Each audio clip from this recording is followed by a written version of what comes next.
ರಸ್ತೆ ಅಪಘಾತವೊಂದರಲ್ಲಿ ಗಂಭೀರವಾಗಿ ಗಾಯಗೊಂಡು ಕೋಮಾ ಸ್ಥಿತಿಗೆ ಜಾರಿದ್ದ ಅಪೂರ್ವ ಭಟ್ ನಿಧನರಾದ ಬೆನ್ನಲ್ಲೇ ಅದೇ ದುರಂತದಲ್ಲಿ ಗಾಯಗೊಂಡಿದ್ದ ಅವರ ತಂದೆ ಈಶ್ವರ್ ಭಟ್ ಕೂಡ ಚಿಕಿತ್ಸೆ ಫಲಿಸದೆ ಮೃತಪಟ್ಟಿದ್ದಾರೆ. ಈ ದುರಂತ ಘಟನೆಯು ಒಂದೇ ಕುಟುಂಬದಲ್ಲಿ ತಂದೆ ಮಗಳ ಸಾವಿಗೆ ಕಾರಣವಾಗಿದ್ದು ಇಡೀ ರಾಜ್ಯದ ಜನರಲ್ಲಿ ದುಃಖವನ್ನ ಉಂಟುಮಾಡಿದೆ.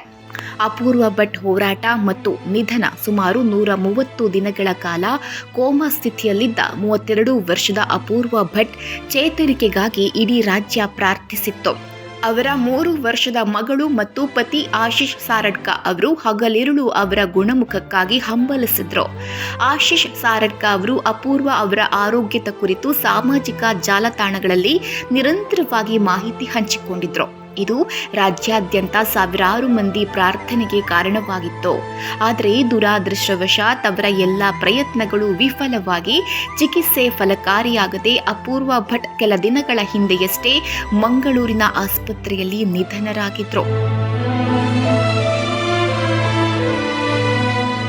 ಮಗಳ ಸಾವಿನ ದುಃಖ ಮಾಸುವ ಮುನ್ನವೇ ಅದೇ ಅಪಘಾತದಲ್ಲಿ ಗಂಭೀರವಾಗಿ ಗಾಯಗೊಂಡಿದ್ದ ಅಪೂರ್ವ ಅವರ ತಂದೆ 70 ವರ್ಷದ ಈಶ್ವರ್ ಭಟ್ ಕೂಡ ಸೋಮವಾರ ಪುತ್ತೂರಿನ ಖಾಸಗಿ ಆಸ್ಪತ್ರೆಯಲ್ಲಿ ನಿಧನರಾಗಿದ್ದಾರೆ. ಕೆದಿಲ ಗ್ರಾಮದ ಅಂಡೇಪುಣಿ ನಿವಾಸಿ ಈಶ್ವರ್ ಭಟ್ ಅವರಿಗೆ ಅಪಘಾತ ಸಂಭವಿಸಿದ ದಿನದಿಂದಲೂ ಚಿಕಿತ್ಸೆ ನೀಡಲಾಗ್ತಿತ್ತು. ಆರಂಭದಲ್ಲಿ ಮಂಗಳೂರಿನಲ್ಲಿ ಚಿಕಿತ್ಸೆ ಪಡೆದ ಅವರನ್ನ ನಂತರ ಪುತ್ತೂರಿನ ಖಾಸಗಿ ಆಸ್ಪತ್ರೆಗೆ ಸ್ಥಳಾಂತರಿಸಲಾಗಿತ್ತು. ಈ ಭೀಕರ ಅಪಘಾತವು ಸುಮಾರು 5 ತಿಂಗಳ ಹಿಂದೆ ಮೇ 27ರಂದು ಮಾಣಿ ಮೈಸೂರು ರಾಷ್ಟ್ರೀಯ ಹೆದ್ದಾರಿಯ ಮುರಾ ಜಂಕ್ಷನ್ ಬಳಿಯ ತಿರುವಿನಲ್ಲಿ ನಡೆದಿತ್ತು. ಬೆಂಗಳೂರಿನಲ್ಲಿ ವಾಸವಾಗಿದ್ದ ಅಪೂರ್ವ ಭಟ್ ತಮ್ಮ ತವರು ಮನೆಯಲ್ಲಿ ಶ್ರಾದ್ದ ಕಾರ್ಯವಿದ್ದ ಕಾರಣ ತಮ್ಮ ಪುತ್ರಿಯೊಂದಿಗೆ ಬೆಂಗಳೂರಿನಿಂದ ಪುತ್ತೂರಿಗೆ ಆಗಮಿಸಿದ್ರು.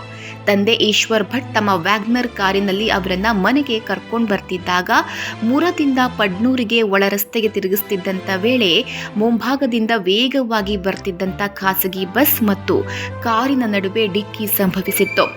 ಈ ಭೀಕರ ಡಿಕ್ಕಿಯಿಂದಾಗಿ ಈಶ್ವರ್ ಭಟ್ ಮತ್ತು ಅಪೂರ್ವ ಇಬ್ಬರು ಗಂಭೀರವಾಗಿ ಗಾಯಗೊಂಡಿದ್ರು. ಅದೃಷ್ಟವಶಾತ್ ಕಾರಿನಲ್ಲಿದ್ದ ಅಪೂರ್ವ ಅವರ ಪುಟ್ಟ ಮಗು ಅಪಾಯದಿಂದ ಪಾರಾಗಿತ್ತು.